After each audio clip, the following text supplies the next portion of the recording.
안녕하세요. 피부가 알고 싶다의 닥터송입니다. 이번 방송은 어떤 레이저 치료를 받아야 하나요? 하고 많은 분들이 저한테 질문하세요. 실제 이 사람의 상태를 보지 않은 상태에서 저 여드름 흉터 치료해야 되는데 어떤 레이저를 받아야 되나요? 홍조가 있는데 어떤 레이저를 받아야 되나요? 사실 제가 질적 진료를 하지 않은 상태에서 어떤 레이저를 해야 된다 이렇게 말할 수도 있지만 이건 큰 의미가 없어요.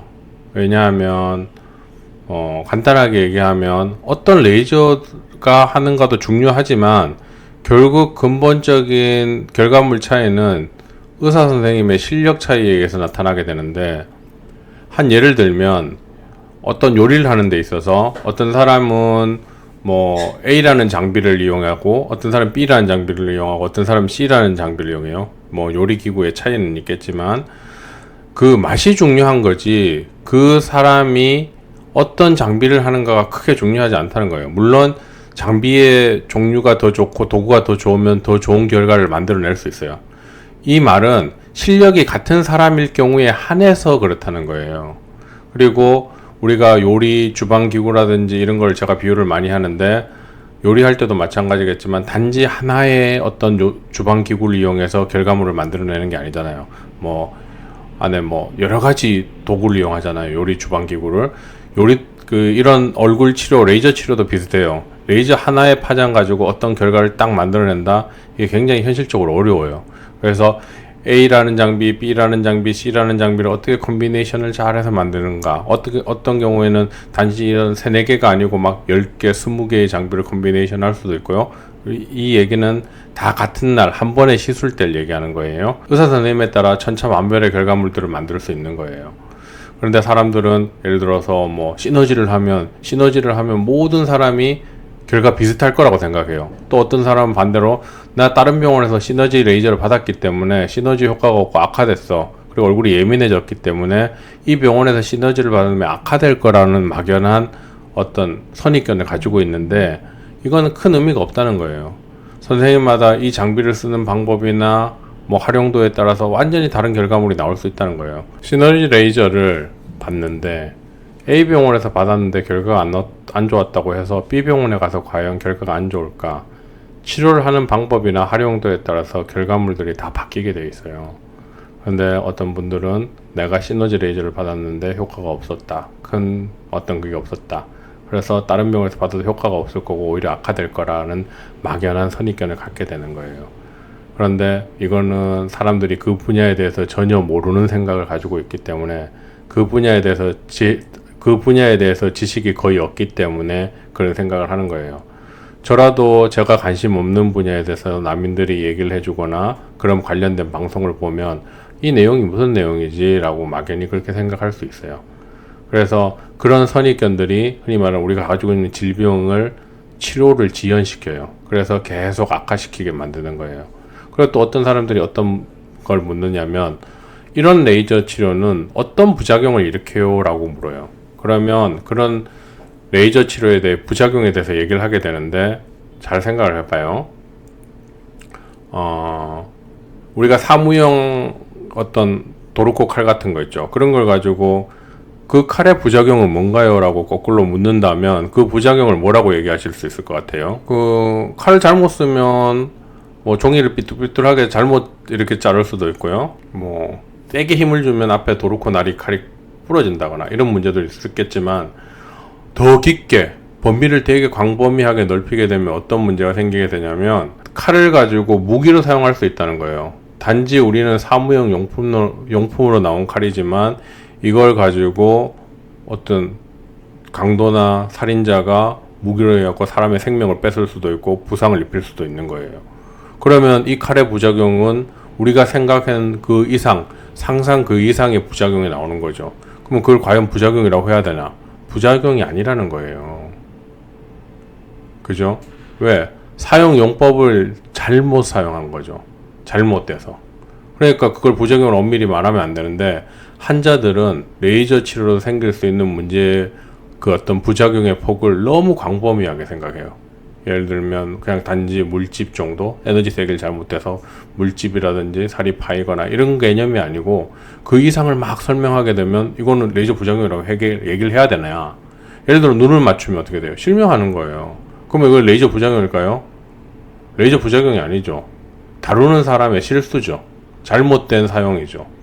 그런데 이렇게 광범위하게 설명을 하다 보면 어떤 것도 겁이 나서 할 수가 없는 거예요.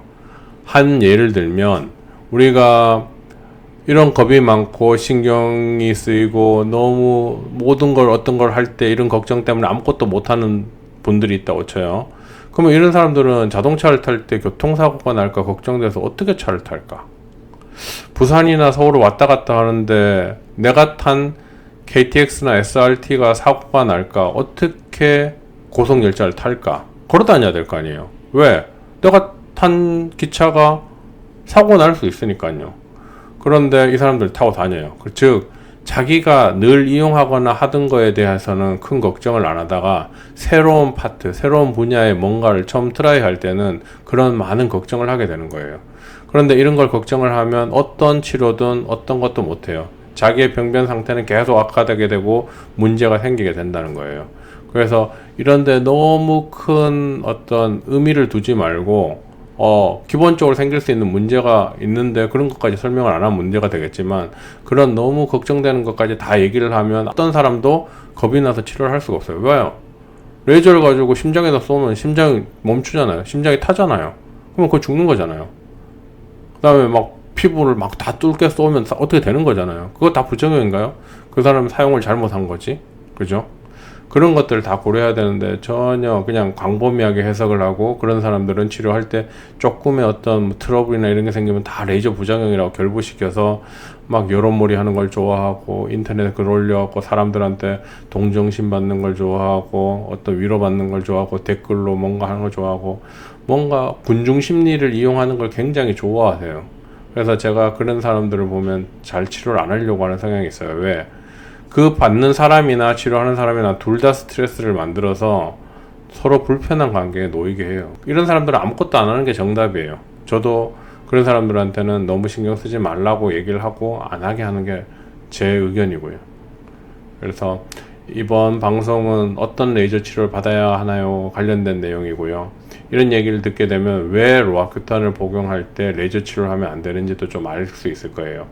우리가 레이저 치료를 얘기할 때 레이저는 일반적으로 단일 파장이 나가는 빛을 가지고 레이저라고 하지만 광범위하게 얘기할 때는 IPL 같이 멀티 파장이 여러 개가 나가는 빛도 레이저라고 해요. 근데 저희가 IPL 가지고 레이저라고 하면 이걸 가지고 의사가 뭐 IPL이 레이저인지도 아닌지도 모른다고 또 시비 걸고 막 죽을 듯이 달려드는 의사들도 있걸랑요. 이런 사람 사실 그냥 무시하고 쌩까면 되는데 그냥 가끔 어이가 없을 때가 있어요. 근데 이런 사람들도 있다는 거예요. 뭐 하나 트집 잡히면 마침법 하나 틀리면 이거 죽을 똥 살똥 달려 들어갖고 내 죽자 네 죽자 막 이렇게 달려드는 의사들도 있어요. 그리고 인터넷 보면 흔히 말하는 RF 고주파를 가지고 레이저라고 하는데 이거는 교류전류예요. 교류전류. 그런 거는 사실 빛하고는 너무 차이가 나니까 제가 언급은 해드리긴 하는데 그거는 레이저는 아니고 그냥 뭐 고주파 시술이라고 생각하시면 돼요. 그리고 고주파 시술도 이런 로아큐타 같은 거를 복용하면서 하면 왜 피부에 안 좋은지, 왜 효과가 없는지에 대해서 제가 하는 방송들을 잘 들으면 전반적으로 이런 흐름이구나, 이래서 이런 거 하면 안 되는구나에 대해서 좀 감이 잡힐 거고, 의사 선생님들이 어떤 식으로 레이저를 선택하고 어떤 식으로 접근해야 되고 환자들은 어떤 식으로 받아야 되고 그리고 어떻게 결과물 차이가 나오는가, 같은 장비를 쓰더라도 사용하는 사람에 따라서 결과물이 천차만별이에요. 그런데 환자들은 어떤 특정한 장비를 이용하면 모두 똑같은 결과가 나올 거라 막연히 그런 생각을 해요. 똑같은 자동차를 몰더라도 운전 잘하는 베스트 드라이버가 몰면 안전한 느낌에 빨리 도달할 거고, 초보자가 운전하면 뒤에 있는 사람들이, 뒤에 탑승한 사람들이 어떻게 해요? 벌벌벌 떨면서 도착 목적지에 도착할 때까지 사고 안 나길 기도하고 막 이랬잖아요. 그거랑 똑같다 보시면 돼요. 같은 자동차임에도 불구하고 운전대를 누가 잡는가에 따라서 결과물이 바뀐다. 그리고 그걸 타고 다니는 사람들이, 동승하는 같이 사람들이, 승객들이 어떤 심적 부담감이나 불안감이 없어진다. 운전 잘하는 사람한테 타면 당연히 그런 게 없어지죠. 운전 운전을 못하는데 잘하는 척 하는 사람에 타면 사고의 가능성은 더 높아져요. 그죠? 예, 그런 거를 가려낼 줄 아는 거는 이제 환자의 몫이에요. 그런 병원을 선택하고 그런 의사 선생님을 고르고 하는 거는 다 환자가 잘 선택해서 해야지, 나중에 책임 문제도 의사도 있지만 환자가 잘못된 치료법을 골라서 받는 거는 환자의 책임도 좀 없지 않아 있다고 생각하시면 됩니다. 그래서 이번 방송도 끝까지 들어주시면 많은 도움이 될 거라 생각됩니다. 끝까지 시청 부탁드리겠습니다. 레이저 치료 시 고려해야 할 점. 우리가 레이저를 선택할 때 의사든 환자든 많은 걸 고려해야 되는데, 사실은 환자들은 의학 지식이 없기 때문에 의사 선생님이 어떤 레이저를 하자 그러면 그 결정에 따라가고 가는 경우가 많은데요. 그러면 이런 기본 원리를 알고 있으면 어떤 원장님이 이런 치료를 하자라고 하면 한번 의심을 해볼 수 있고 의문을 가져볼 수 있고 궁금한 점을 물어볼 수가 있어요. 그런 궁금증이나 이런 것들이 있는 사람과 없는 사람이 병원을 선택할 때나 치료를 선택할 때 있어서 좀 더 좋은 결과를 내는데 더 쉬울 거라고 봐요. 확률상 더 높을 거라고 봐요. 그러면 피부에서 가장 많은 부분을 차지하는 게 뭔가를 한번 고려를 해보면, 우리 조직의 70%는 대부분 물로 되어 있어요. 그죠? 수분, 워터로 되어 있죠. 그 다음에 헤모글로빈, 혈액이 있죠. 혈액. 적혈구 내에 헤모글로빈이 있고, 헤모글로빈을 가지고 우리가 타겟팅하는 대상으로 쓰기도 하고, 그죠? 그 다음에 가장 또 사람들이 걱정하는 것 중에 하나가 뭐예요? 멜라닌, 색소가 있는데요. 색소는 전체적인 비율로 봤을 때 가장 적은 부위예요. 그런데도 겉보기에 가장 눈에 많이 나타나기 때문에 어떤 기미 치료라든지 색소 치료 이런 데 큰 비중을 두게 됩니다. 그런데 과연 치료를 할 때 어떻게 해야지 좀 더 좋은 결과를 얻을 수 있을까? 이거는 의사 선생님들이 많이 고민을 해봐야 되는데, 환자들도 한번 고민을 해보면 굉장히 재미있습니다. 그리고 제 흔히 말하는 이제 닥터송, 이 피부가 알고 싶다의 닥터송은 레이저 선택을 어떤 식으로 하고 어떤 식으로 접근할까를 한번 제가 얘기해 드릴까 합니다. 우선 첫 번째, 물이 70%라 그랬어요. 그죠? 조식에. 그러면 레이저를 치료할 때 어떤 변화를 줄 때 가장 유용한 파장대가 뭘까 한번 생각을 해보면, 물에 대한 흡강도가 높은 파장을 선택하면 피부 안의 온도를 올리기가 쉬워져요. 그러면 피부 안의 온도를 올리면 과연 뭐가 좋은가? 피부 안에 특정한 온도까지를 올려야지만 콜라겐 리모델링이 쉬워져요. 62.5도까지를 순간적으로 딱 찍었다가 나와야지만 단백질 변성이 일어나면서 콜라겐 리모델링이 시작되게 되죠. 근데 최근에는 뭐 자기장을 전류나 이런 걸 이용해서, 공명의 개념을 이용해서 좀 열을 안 올리고도 어떤 분자 구조를 끊어줘서 콜라겐 리모델링이 가능하다고 했는데, 그냥 보편적인 이론을 기준으로 보면 온도를 올려서 특정한 온도까지 도달하면 콜라겐 리모델링이 시작된다라고 생각하시면 됩니다. 그러면 이런 것들을 선택할 때 뭐를 고민해야지 좀 더 좋은 결과에 접근할 수 있을까? 우선 레이저를 쏠 때 피부는 어떤 거 있어요? 피부에 레이저를 쏘면 반사가 일어나고요. 그죠? 리플렉션이 일어나고요. 내려가는 도중에 스캐터링, 산란이 일어나요.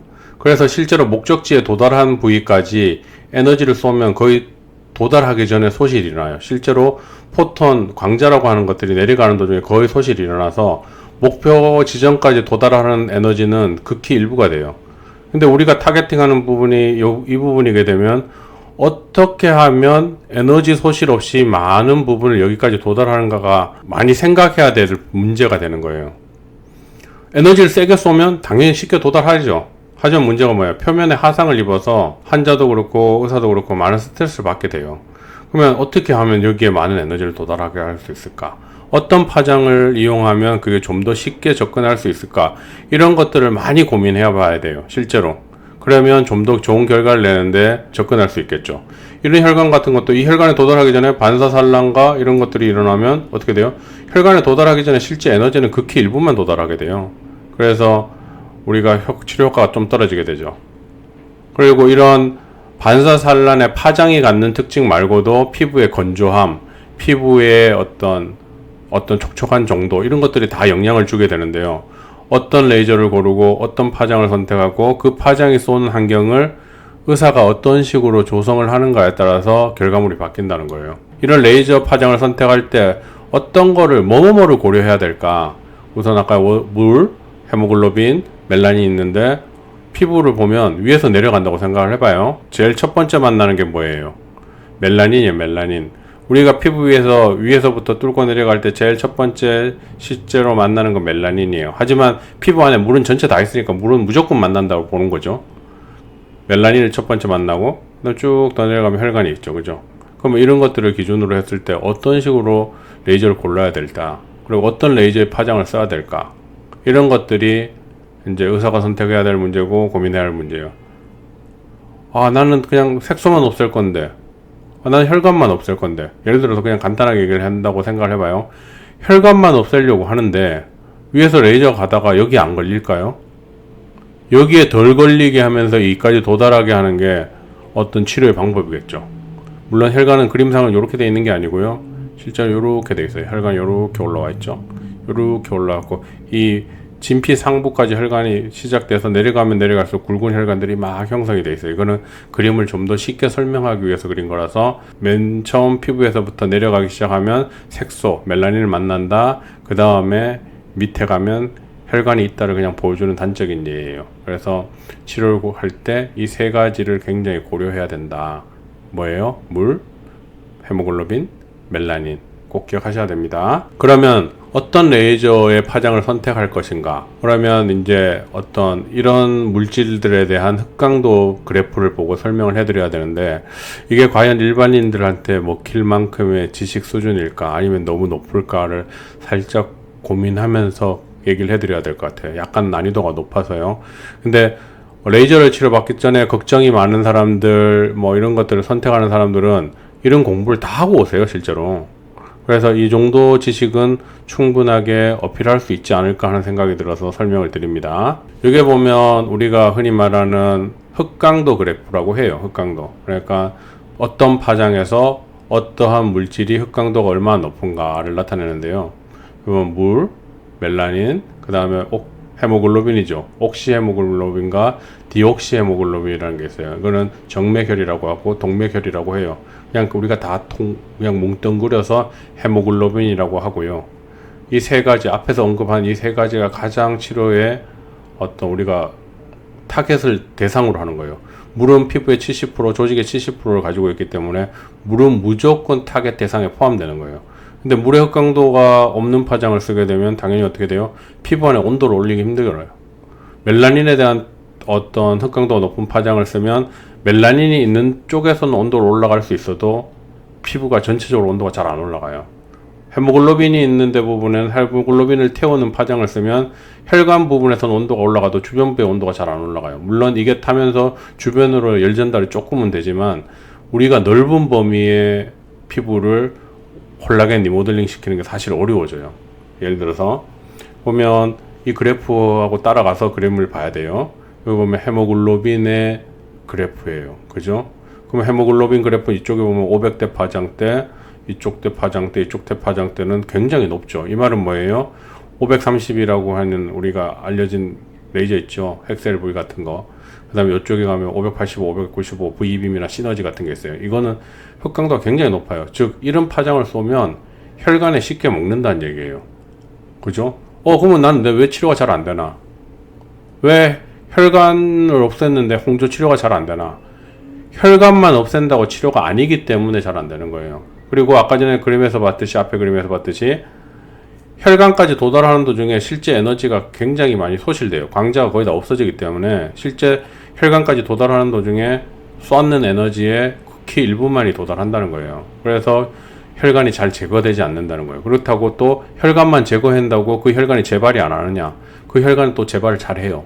그렇기 때문에 콜라겐 리모델링을 통해서 진피의 환경을 건강하게 해주고 개선시켜 놓으면 그 다음에 혈관에 문제가 생기지 않는 혈관들이 생기는 거고 혈관의 생성량이나 증식되거나 확대되는 양이 적어지기 때문에 어떤 정상인 피부에 가깝게 되는 거죠. 755 파장은 어떻게 돼요? 멜라닌의 파장은 적절히 높은데 헤모글로빈에 대한 파장은 굉장히 낮아요. 반대로 정맥 디옥시헤모글로빈은 상당히 꽤 높은 편이에요. 그래서 알렉스라고 하는 755 나노미터의 파장을 쓸 때는 정맥혈 혈관을 잡을 때는 깊은 곳의 혈관을 잡을 때는 괜찮게 쓸 수 있는데 아주 선홍색의 밝은 빛을 잡을 때는 그렇게 추천되지는 않아요. 왜? 더 높은 파장이 존재하기 때문에. 그런데 이렇게 멜라닌과 헤모글로빈이 분리되어 있다는 건 뭐예요? 예를 들어서 여기에 쏘면 멜라닌도 높고 헤모글로빈도 둘 다 흑강도가 높으니까 여기에 파장을 쏘면 그 레이저 파장이 양쪽 다 맞아요. 멜라닌도 맞고 헤모글로빈도 맞고 다 맞는 거예요. 근데 얘를 쏘면 이게 다 구별되기 때문에 선택적으로 맞출 수가 있어요. 이게 알렉스가 갖는 특징이에요. 755. 그래서 레이저를 쓰는 선생님에 따라서 여기에 타겟팅을 할지 여기에 타겟팅을 할지 여기를 타겟팅을 할지 잘 구별할 수가 있고, 잘 모를 때는 그냥 흔히 말하는 그냥 다발총 갈기듯이 그냥 구르륵 날리면 얘가 그냥 다 맞아버리는 거예요. 약간 정밀도는 떨어질지 몰라도 전체적으로 봤을 때 그냥 다 맞는 거죠. 그냥 뭐 수류탄을 던진다거나 미사일을 터뜨린다거나 그런 개념이라고 보시면 돼요. 얘는 스나이퍼 같이 쏘는다고 생각하시면 되고요.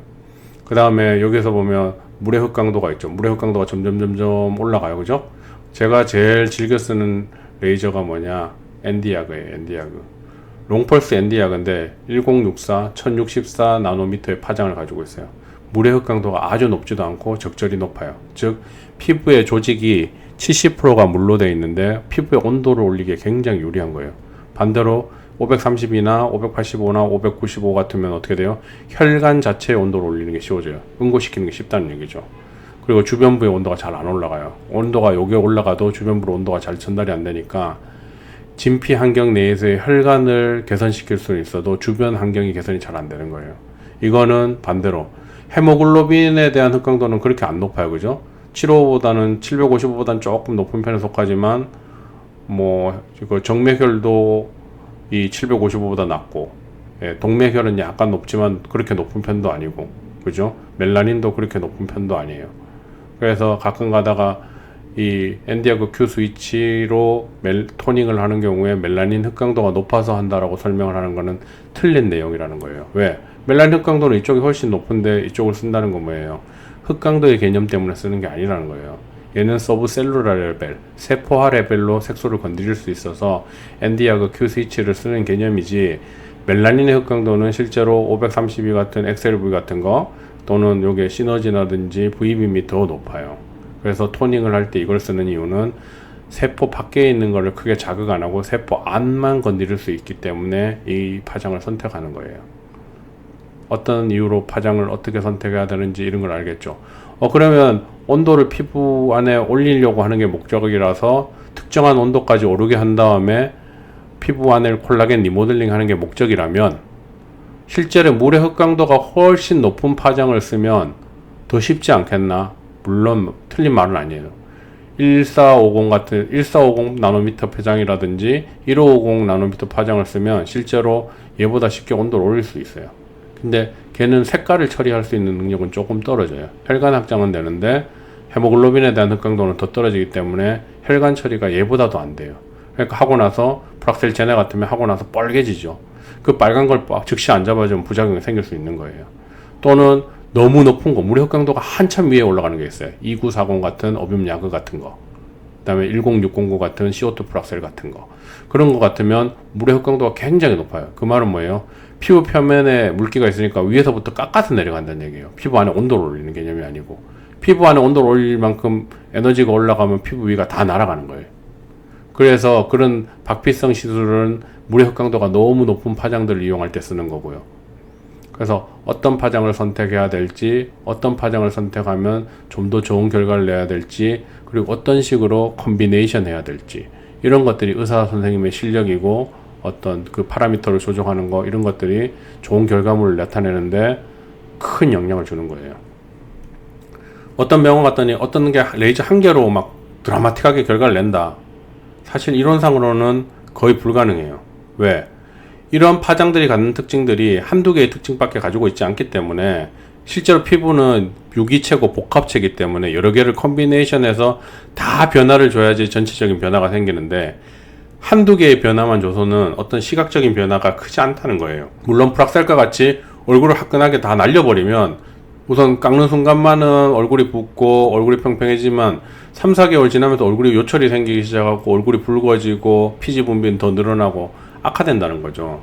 그래서 한두 개의 레이저로는 제가 생각하는, 제 개인적인 생각으로는 치료 결과에 어떤 한계가 분명히 있다. 드라마틱하게 만드는 데는 어떤 효과가 제한적이다라고 생각을 하는 거예요. 하지만 이런 파장들을 이쪽 파장, 이쪽 파장, 이쪽 파장들을 골고루 잘 컨비네이션해서 잘 섞었으면 결과가 굉장히 드라마틱하게 나와요. 그래서 우리 병원에 이제 본원에 오는 환자분들이 가끔 제가 막 레이저를 이것저것 막 섞어서 쓰면 가끔 놀래요. 뭐 피부가 어떻게 되는 거 아니냐. 이렇게 쓰는 경우를 처음 봤다. 대신 에너지가 그렇게 높지가 않아요. 예, 받아보신 분들은 다 아시겠지만 시간이 지나면서 점점점 피부가 더 좋아져요. 왜? 제가 하는 치료의 첫 번째 타겟은 뭐냐? 콜라겐 리모델링이에요. 두 번째, 피부 장벽을 훼손시키면 안 된다. 피부 장벽을 최대한 살려야 된다라는 마인드를 갖고 있어요. 그래서 두 가지를 목적을 삼아서 치료에 접근하고 있기 때문에 그나마 결과가 나쁘지 않은 병원 중에 하나가 아닌가 하는 생각이 들고요. 이번 방송은 일반인이 좀 알아듣기에는 어려운 용어들을 설명하면서 어떤 그래프를 보여드리면서 설명을 해드렸어요. 예, 좀 이해가 되셨나 모르겠습니다. 하지만 제 방송을 여러 번 반복해서 듣게 되면 아, 이런 원리로 닥터송은 치료에 접근하는구나. 이렇게 하면 좀 더 안전하고 좀 더 좋은 결과를 낼 수 있겠구나 하는 게 언뜻 이제 좀 생각이 들 거예요. 그리고 기존에 했던 치료 방법에 어떤 문제가 있었구나도 한번 생각해 볼 수 있을 거고요. 이번 방송은 여기에서 마치겠고요. 다음에 더 재미난 주제로 찾아뵙겠습니다. 감사드립니다.